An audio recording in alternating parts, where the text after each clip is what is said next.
Hi, this is Joe Chambers. Today's clip from the vault is with LA session great Hal Blaine.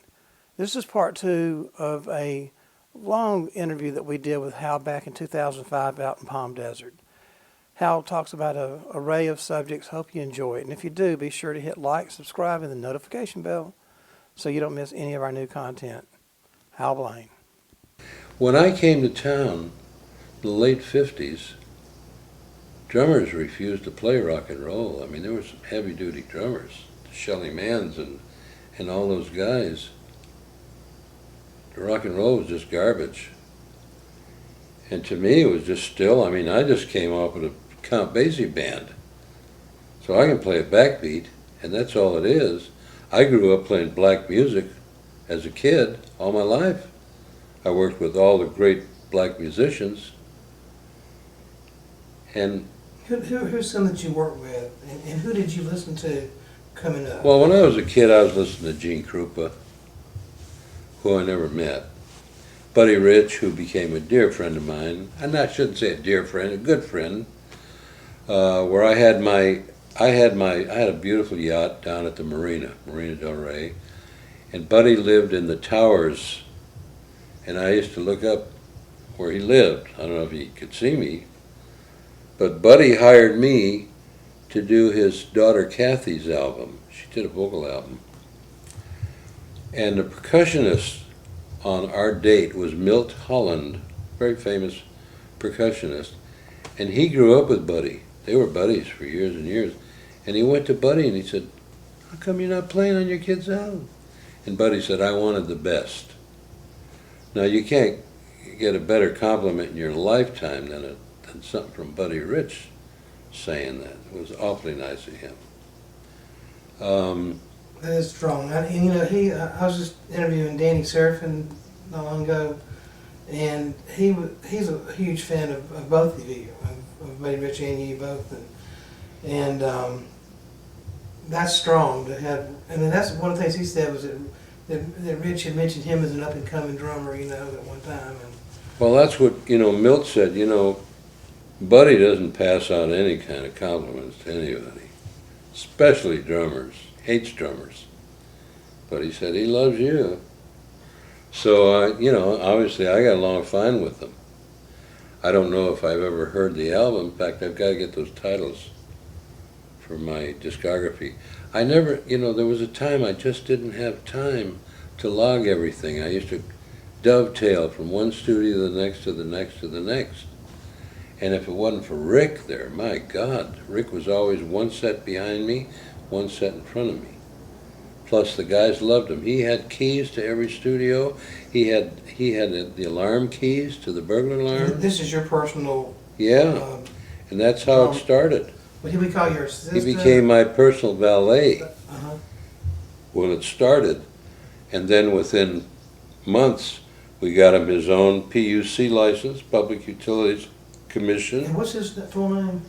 Richard Faucher, Faucher. You played on Be My Baby, right? Yes, I did.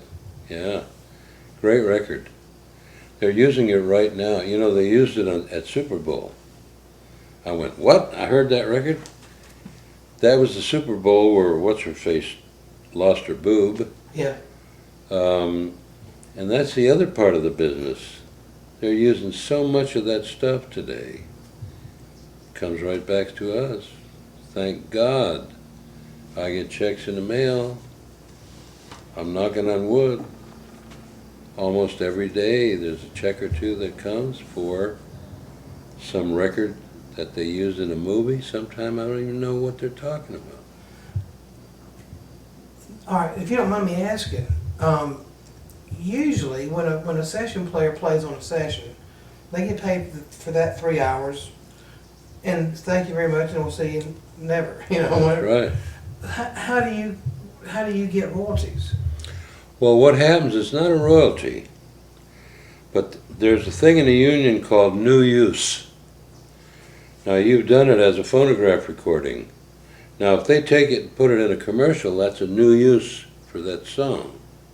It's in a commercial. If they put it in a movie, that's considered a new use. It's in a movie. And so all of a sudden, all of those hits of the 60s, 70s, part of the 80s, they're still, I guess, fresh in people's minds.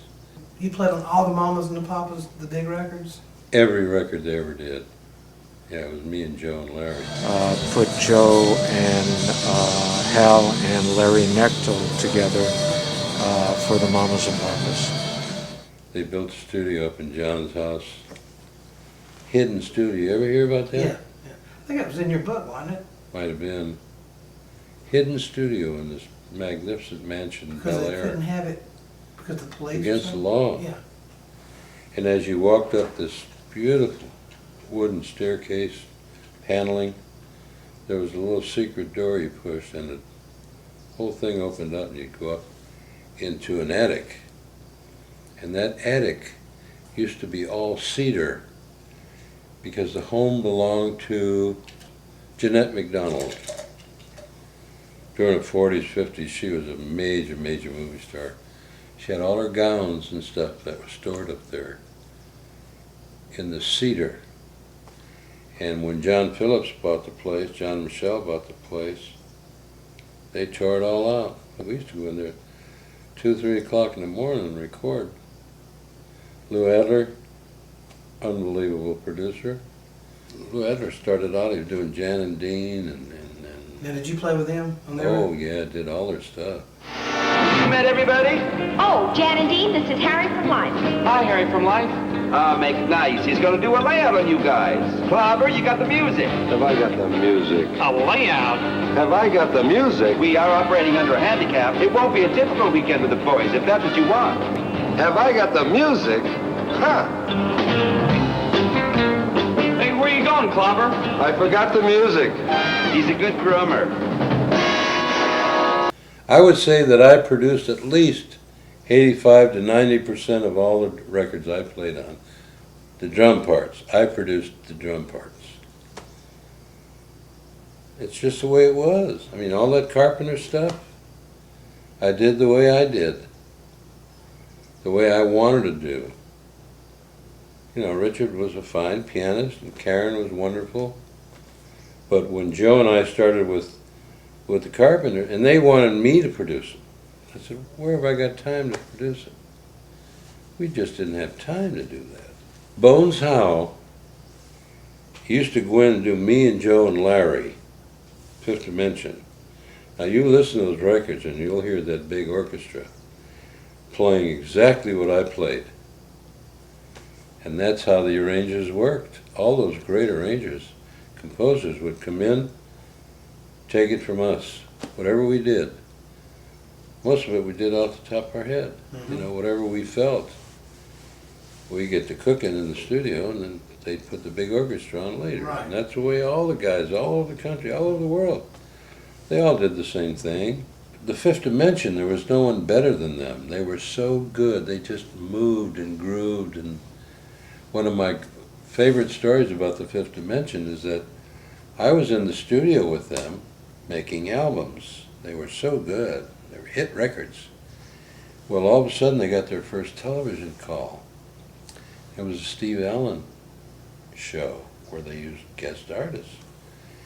And so they asked me if I would do the show. Well, it turned out I happened to be doing that show. Steve Allen comedy, whatever it was. And so, sure enough, the next day, here come the Fifth Dimension into the rehearsal hall at CBS. And I had a monitor and headsets, which most of the band did not have. And of course the conductor had it, and we were running some of their songs. And I had already, recorded these songs, I knew them backwards. But as I watched them on stage, they were like, they're saying, would you like to fly in my beautiful balloon? They'd never been on television. They were like they were scared to death. And I could hear the producer saying, where the hell did you find these people, for Christ's sake? And somebody, with the talkback was talking. It was only going into our headsets, though. I don't know, they got a hot record going right now, and we thought it was a good idea Well, all right, let's take a break. So we took a break. And I went back to the dressing room. Like Newt Rockney. And I said, look, you guys, I've been watching you on stage. And I said, you're not doing anything like you would do in the studio. You guys love each other, you look at one another, you hug each other, you're smiling. You should be smiling to the audience and to everybody around you. Be animated. Because frankly, the producers are a little scared that they hired you because you stand there like robots scared to death. We went out the next, bing, they nailed it. And these guys were saying, Jesus, what happened to this group? They're great. We love them. So those are the kind of things that happen sometimes too. And they would tell you the same thing. How did you get hooked up with Brian Wilson the first time? Well, Brian used to come into the Spectre sessions. And he loved what he saw and heard. And when he finally got a chance to record, he asked me to come in and play. He wanted some of the guys from the Wall of Sound.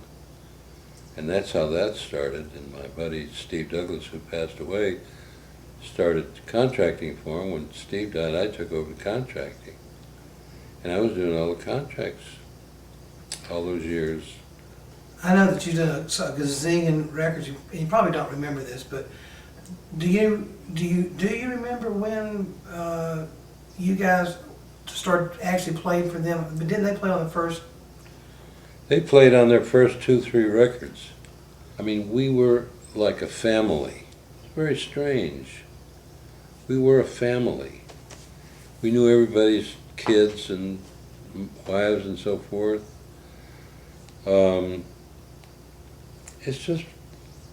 It was just a wonderful time for all of us. We were all at the right place at the right time, and we fell into this, as I've said before, we fell into this vat of chocolate. Well, what was Brian like in the very beginning? Brian was just straight as an arrow and always was. And little by little, little by little, Brian started going off the deep end. Maybe he was seeing too much money. He was getting too famous. He was sick of the road. He hated doing the road. I see some of their early shows. He looks uncomfortable, doesn't he? Yeah, he still looks uncomfortable. That's just Brian. Brian's got this strange, standoffish kind of thing. He used to be in my house every day. My daughter used to sit on his knee while he played the piano. I had a beautiful old piano, and he loved that piano. I saw Brian go from this little skinny kid. He was weighing about 350. He had the biggest beard you ever saw. It looked like Man Mountain Dean, if you remember that wrestler many years ago. He just spent his time in bed. He never got out of bed for years. He had put that silly tent up with the sand so he could feel he was at the beach. Had this beautiful home. He loved my home. Bought almost a similar home in Bel Air. Mine's in Hollywood Hills. What's his name lives there today? Ben Stiller bought that house, actor. He wanted a pool exactly like his. He got my pool people to do his pool. And then never came out of the house. And then they put a studio in there. They took this beautiful den. They had this magnificent fireplace, and they put a great big old piece of board over it. And that became a studio. And upstairs, somehow they made windows and they could look down, and we were trying to make records. Brian was never around. Once in a while I'd see him go walking through the hallway or something. Never look at anybody, never talk to anybody. And it was very, very sad to see this vibrant young kid. I mean, the music to us, we had been working with the High-Lows, with the Four Freshmen, the Lettermen, all these great groups at Capitol. And Brian had a flair for voices, and the way he put the voices together was the sound of the Beach Boys. And it was wonderful. But to us, me and Tedesco and all these guys, the music was infantile. It was still young kids, you know, dancing at the beach type thing. I mean, I grew up in the jitterbug era. These kids are just, whatever their dance was, that's what it was. And Brian, they got so big, the Beach Boys. Dennis went immediately off the deep end. He was never around, very rarely, you know. And people would ask me, didn't he get pissed off? No, he loved that I was doing it. Because he'd be on his boat or on his motorcycle or with some chicks or somewhere holed up. He was running with some very, very odd people, too. Like Charlie Manson and some of those people. One of the great producers just died, was Terry Melcher. Yeah. I had this beautiful picture that I took of Terry, and I had it framed. I sent it to Doris, his mother. Nice lady. She sent me a thank you note. The Beach Boys, Jan and Dean, they used to commingle all the time. They'd come into one another's sessions. Not the singing Beach Boys, but Brian. They'd come in and sing on each other's records. It's the way it was. My doctor at the time was Dr. Don Altfeld. He wrote Little Old Lady from Pasadena. But it was a whole family thing there at Western 3, the same studio. If one had it, the other one waited. When they were through, they had it. It was always Beach Boys and Jan and Dean. And I saw Brian, the saddest thing I ever think, and I think I wrote about it, the saddest thing I saw was when Terry Melcher called me one day. This is after Brian had been through all of this trouble. We hadn't seen him for a long time. We were recording at the house once in a while. We hadn't seen him for a long time.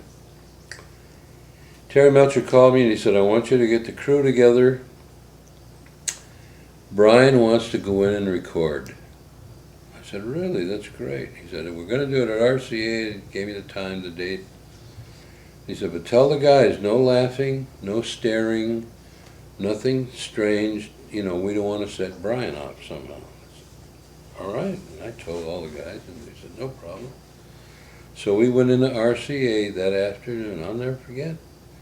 And I'm sitting at my drums.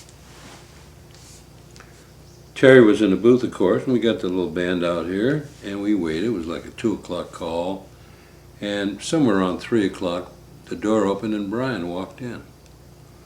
And he just walked in, and he walked straight to the piano, and he sat down at the piano, which was right over to my right, and he started playing an intro to one of the Beach Boy hits. I forget what the song was. And as he was playing, he kept looking over at me. He's over there, and he kept looking at me. And he kept saying, do you know this song?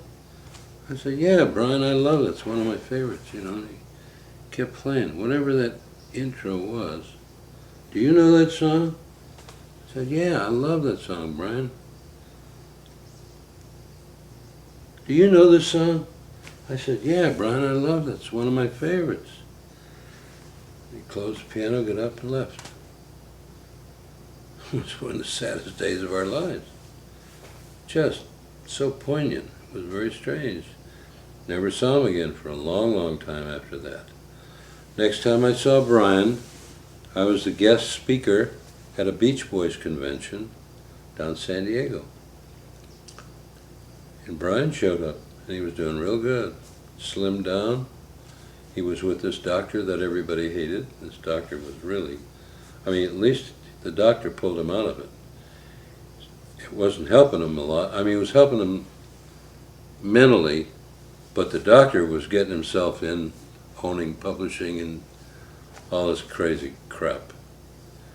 And I saw Brian. We had a nice, gave me a big hug, and we spoke just briefly. Because the kids wanted to see him, he got on the piano and played a little bit. And then the next time I think I saw Brian was another Beach Boys convention with maybe just a few months after that, same place. And all the kids came with their surfboards and their Beach Boys records and so forth. And little by little, Brian was coming out of it pretty good. And then, it's been about 3 years now, 4 years ago, Brian called me and said, Hal, I want to go in and make records like we used to make them. I said, great, we've been waiting to hear that. I got some of the crew together, the ones still alive, and we went in, we did this magnificent record called Everything I Need. His daughters were the feature artists, Wendy and Carney. And we did this beautiful, we did a basic track, and then I contracted the strings. A couple days later, we overdubbed. We made a record that was going to be my record of the year. I knew it. It was magnificent. And then about, 2 weeks later, I get a call from somebody, and he said, we need you at A&M. Brian wants you to come in with your drums. So I said, oh, sure. So I go in, my drums are set up, and here's Wendy and Carney, and I know them since they're born. Their mother lives right down the street here. And all of a sudden, Brian said, okay, we've made the record. I just want you to listen to it the way we used to do, and if you hear anything you want to do, we'll do it. I said, fine, Brian, great. The girls were sitting there. They sounded wonderful. It was one of the best records I'd ever heard in a long time. And this guy, and he introduced me to this new producer. Somehow he got hold of Brian, talked him into producing. So, he played the record. When the record was finished, Brian said, what do you think? I said, it's a record of the year. It's magnificent. This guy said, well, what do you want to put on it? I said, I don't want to touch it. It's beautiful. Doesn't need a thing. It's all right there. And Brian said, okay, that's it. Hal said, that's it? That's it. And this guy, Joe, whoever he was, said, no. We're going to put some stuff on this. We want to spruce it up. So I said, well, sir, I'll do whatever you want. That's what I'm hired for. And the girls were saying, no, if Hal says it, that's it, that's it. We shouldn't touch it. We got a record. It was a great record. So I went to the drums, and this guy said, I made a chart, a quick chart. I want to get a drum fill here. Put some drums in here. Okay, drums in here. Put some drums in here. He got drums going all over this thing. Had nothing to do with the song. So when we finished, finally, and I got out of there, and I said to myself, well, Brian, they're not going to accept any of that crap, Well, what happened was that Brian was still what they called a follower. He wasn't a leader. Some guy'd get hold of Brian, talk him into anything. Mm-hmm. Well, a couple months later, I get a record in the mail from Brian. He said, here's our record. I didn't even recognize it. They had so many clicks and bangs and bongs and smashes, and I couldn't believe what I was hearing, what they took at this beautiful. It's like someone took a beautiful Ferrari and just beat the crap out of it with a sledgehammer. That's what they did to this magnificent record. I can kind of see how it happened, but I sure hate that Brian's dad sold Sea of Tunes, publishing those. I'm sure he probably thought it was a fad. It had done its course, and the whatever $80,000 or $90,000, whatever he sold it for, was going to be a good deal or two. Well, I was told he sold the whole thing for $50,000. Yeah, whatever. Yeah. But I don't think he really understood the business that well. His dad, Murry, had been a songwriter. And at one time he wrote a song. Lawrence Welk recorded this one little stupid love song. I shouldn't say stupid, it was a nice little song. But that's where Murray's head was at. And he used to come into the sessions and want Brian and us to make those kind of records. And Brian used to say, "Leave me alone. We're not making those kind of records." His father just didn't understand. Eventually, within a very short time, that was it. "You're out of here, Pop. We don't want you down here anymore." And Pop was always a little juiced, always smelt booze on him. And then almost overnight, Pop called us all in to do an album, a couple of albums. We did a group of kids called the Sun Rays. Yeah. They were going to be the new Beach Boys or whatever. But that's the way it was. I mean, Murry was just really a pain in the rear, unfortunately. And he just didn't know where Brian was coming from. And a lot of people didn't know where Brian was coming from. Brian was making Brian's kind of music. And it was all hits. You know, Nick Venet signed him at Capitol real quick after the first record or two. And after talking to Brian, and Brian said he wants to get me, and he wants to get some of the Phil Spector band and, you know, the top LA musicians working on his records, and he did. He did. Well, what was it like? I mean, I don't know if you can, I don't even know if you can describe it or not, but what, you know, having all these hit records, but nobody knowing it, that you played on, I guess, is kind of a weird feeling. And on the other hand, it's got to be an incredible rush to be riding down the road and turn the radio on, and that's me. That's Sometime me. I hear. That's me. You know? Sometime I hear 5, 6, 7 records in a row. I know. Pretty amazing. And at that time, especially like you said during those days of wine and roses, you're saying, It's I just can't a maze. It really is. It's a blur, you know. So you had the great house, you had the great cars, I'm sure. Had great everything, man. And in Hollywood probably was an incredible place to be at the time, especially. I wasn't 5 minutes from any studio. That was another nice thing. I wasn't 5 minutes from any studio. I remember getting a call one time. It's kind of an interesting story. I got a call one morning from, I believe it was Perry Botkin, very fine arranger. We used to do a lot of stuff together. He wrote the song to The Young and the Restless. Ding, ding, ding, ding, ding. Mm-hmm. And I think it was called Nadja's Theme after a while or something. The little girl that was the ice skater or something, or gymnast. Anyway, and it was about maybe 5 minutes to 9 in the morning. And he said, "Hal, I hate to bug you, but we're down here at A&M. It was right down the street from me. I'm in the Hollywood Hills, less than 5 minutes, straight down." And he said, "The drummer hasn't showed up. There's drums here. If you could help us out, we're doing a quick jingle. It's just an hour." I said, "Great. I don't have to be at work till 10 o'clock. I was in the car, Bing, I walked in, I sat down at, I believe it was Jim Gordon's set of drums. Also, he had the Blue Sparkle.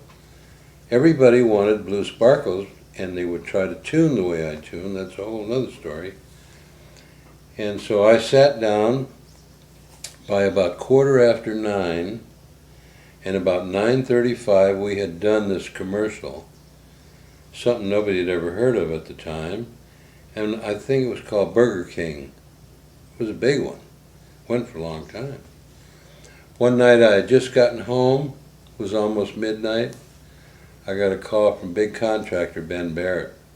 Ben said, "Hal, I know that you were just here, and I wish I'd seen you and talked to you, but we're getting ready to start a jingle, and the drummer hasn't showed up."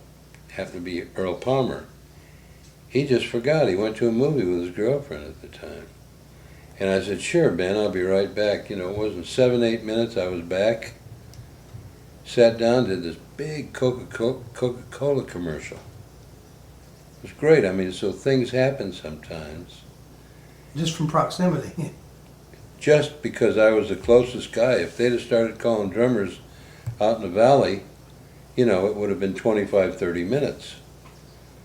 But everybody knew that I lived in that mansion in Hollywood, man, and I wasn't 5 minutes, except for if I had to go to MGM, Culver City, Elvis, that was a good, in those days, 35-minute drive. Maybe 40 minutes, depending on traffic. Today, it'd take you an hour and a half to get there. And it's not MGM anymore, it's something. Yeah. You know, I'll tell you one of the great overtime stories. We were doing the great Bing Crosby. He's a wonderful, wonderful man, and he loves musicians. And he's very aware of unions and, you know, playing it close. So there were always 3-hour sessions, and we go in. Maybe his session was 11 to 2, 11 in the morning to 2 in the afternoon.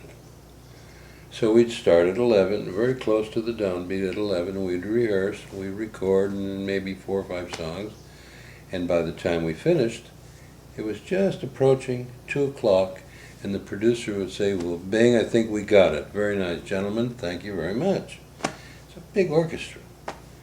And the guys start to move, and Bing say, hold it a minute. Harry, or whatever the guy's name is, you know, that first song, I really think I could do it much better than that. Well, Bing, that's up to you if you want to do that. Now, the clock is ticking. It's maybe 1 minute to the overtime point. And by the time the guys got the music out, put it up on the stand, the conductor got back up on the stand, here we go, guys, it's now 2, 3 minutes, 4 minutes after. And he'd count it off, and we'd start the introduction, and Bing would sing the first maybe 2, 3, 4 bars, and he'd look at the clock, and we're now 5 or 6 minutes over. We're in the half-hour overtime. And he'd kind of look at the guys and wink, and he'd say, no, I think you're right, Harry. I think we'll just leave it. I think we got it. Thank you, gentlemen. But he spoke that great, you know. Wonderful man. That's how important it is reading music. Because you couldn't get a bunch of guys in there that couldn't read these scores. I mean, it's impossible. How the hell are you going to put it together? You can't. I still love those Johnny Rivers records, by the way. I mean, those are Rivers is wonderful. great. You know, Rivers is from Shreveport? Shreveport, the way they say it. Yeah. Shreveport. I said, where did this little Dago kid come off writing these songs? It's one of the great things that happened with Johnny Rivers. Johnny liked my playing, you know, there's no problem. But I did not do Secret Agent Man with him, and I was out of town or something. And this guy, Mickey Jones, did it.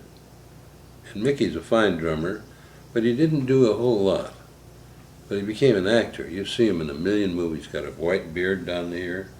Plays a mean, nasty guy.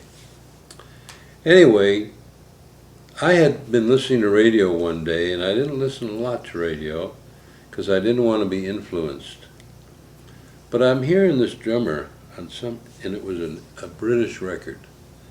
And I'm hearing him playing, and every now and then I hear psst, where he's doing what we started to call squeeze box, hi-hat, psst. And so, and I really liked that. I liked the effect, so I went in the first date I did. I think it was Lou Adler. He said, Hal, what are you doing? Don't do that. Sounds like a bad electrical sound or something. Don't do that. I said, all right, this is something I heard. I liked it. I tried it. Several producers that I tried it on, they said, don't do that funny sound that you're doing. It hadn't caught on here yet in L.A. And I went in with Johnny Rivers, and we did a record called The Poor Side of Town. It was the #1 record. Psst.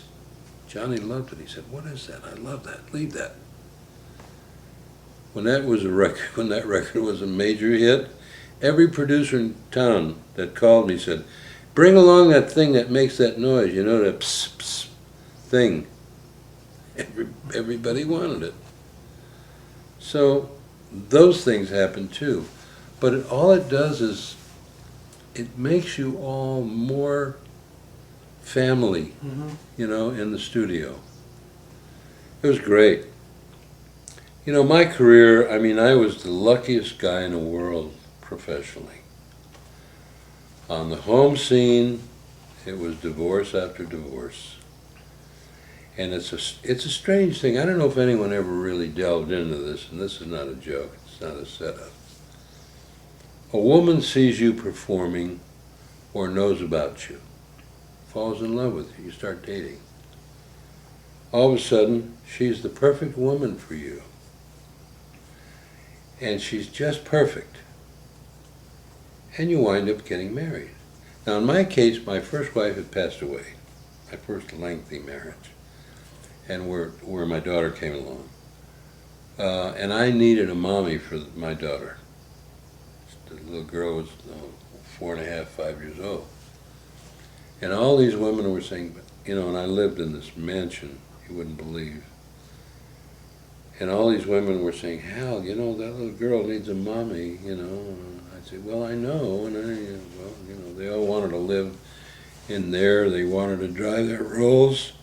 They all wanted to drive that Rolls Royce right in it. They all wanted their own cars, and they, you know, and I had a huge garage. They could have whatever they wanted. Treated them literally like queens. And then all of a sudden, now supposedly they fell in love with you because you're talented and you're a good guy, etc. Plus you get the security, you have a beautiful home, there's lots of money coming in.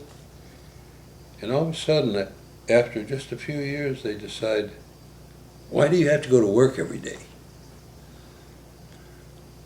Well, my final analysis is a woman doesn't realize that a man was married to his instrument long before he ever married her.